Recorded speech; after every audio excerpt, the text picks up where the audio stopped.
Assalamu alaikum everyone. In the previous video we saw what is the data, what is the database, what is the database management system, and also we had some questions there like is this the only system available or what was there before database management system. So we'll answer all those questions in this video, and this video is not much complicated. This topic is not complicated, it's very simple, super simple. Okay, so let's start. Let's talk about the time before computers. Okay, so how do we used to store the data back then? We used to store the data manually, isn't it, using pen and paper? So obviously the task was very tiring, because suppose if we consider the data about an organization, about a business, or about a school, about library, so the data would be so huge, and obviously it was very tiring to store. Okay, so how do we used to store the data? In the form of files, by pen and paper, and those papers were stored in one record, okay, in the form of files. So this is how we used to store the data. So obviously, yes, it was very tiring, it was very difficult, and performing operations like if I want to search a particular data, if I know the date and if I know the category, it will be easier for me to search and then modify or strike off the data. But if I don't know, then what? I need to go one by one linearly. I need to go through all the files, all the records. So it was very tiring, and also security threat was there, obviously, because the data is stored physically in the form of files, and anyone, if they have access to that data, they can steal that data, obviously. And suppose if the place catches fire, the entire records will be gone, the entire data will be gone, there is no backup. So with the invention of computer, all these problems were sorted, and obviously the task became a little easier and effortless. So when we started storing the data in computers, we used to store in the form of files in Notepad. Okay, so that is nothing but file based system. Okay, we are storing the data in the form of files, so it is nothing but file based system.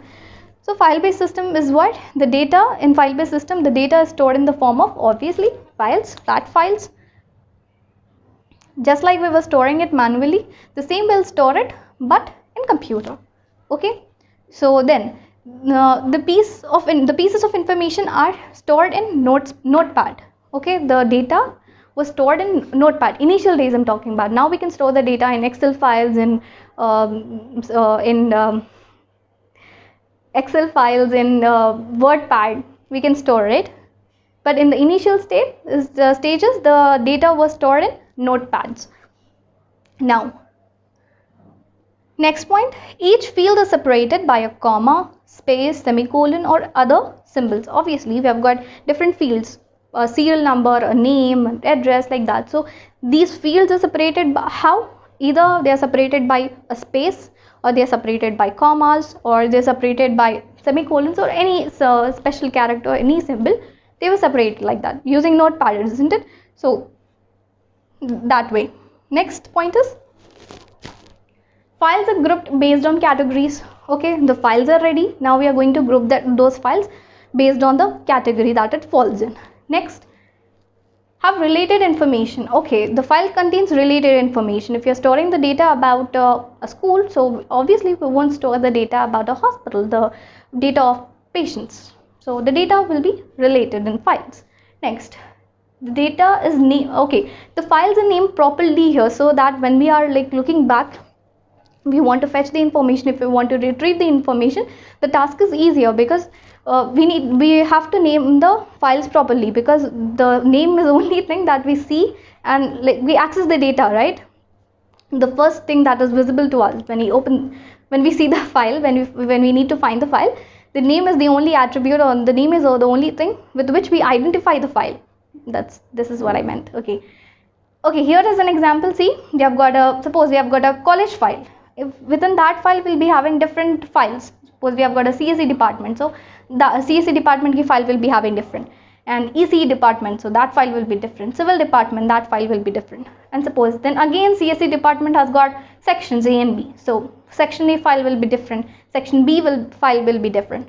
Then these files are like section A, the data is stored in the form of what? Notepad. So here see, Roll number is a field, name is a field, address is a field. So these fields are separated how?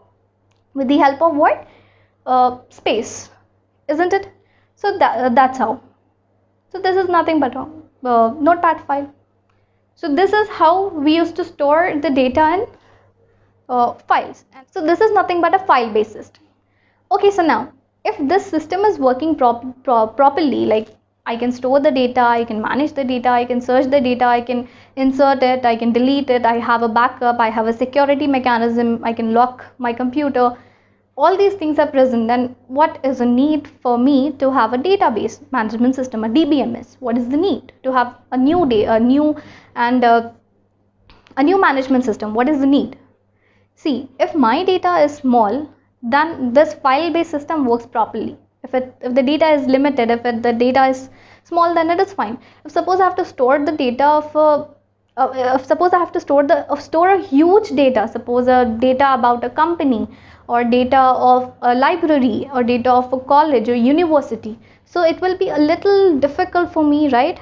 See, for managing the data, it will be a little difficult. Suppose if I have to search for a single data, okay, single detail of a student, suppose if I'm talking about university. So for searching a detail of single student, I need to know that detail is present in which file, that student detail is present in which file, and that file is present in which folder, and that folder is present at what location, and what is the name of the files, all the files. Okay, the folders, the files, the sub files, what is the name? See, I need to know the metadata. First thing, I need to know the entire hierarchy. Where is it present, at what location is it present? And also security, it is not that good. Okay, although I have a locking mechanism, I have a password to my computer, but if someone else knows the password of my computer, he can access my files, isn't it? The security is not that good. Also, yeah, if the data is so huge, so it is a little difficult for me to manage the data, isn't it? So that's the reason I'm switching to a better management system, that is database management system. Okay, so file based system is not very complicated, it's not very difficult to understand. Simple. File based system will have files, and if it has got its own advantages and its own disadvantages. Okay, so in the next video we'll see in detail what are the challenges that we face in file based system, or what are the advantages that we have in database management system. I think this is clear because it is very simple. I think it is clear for you all. Thank you.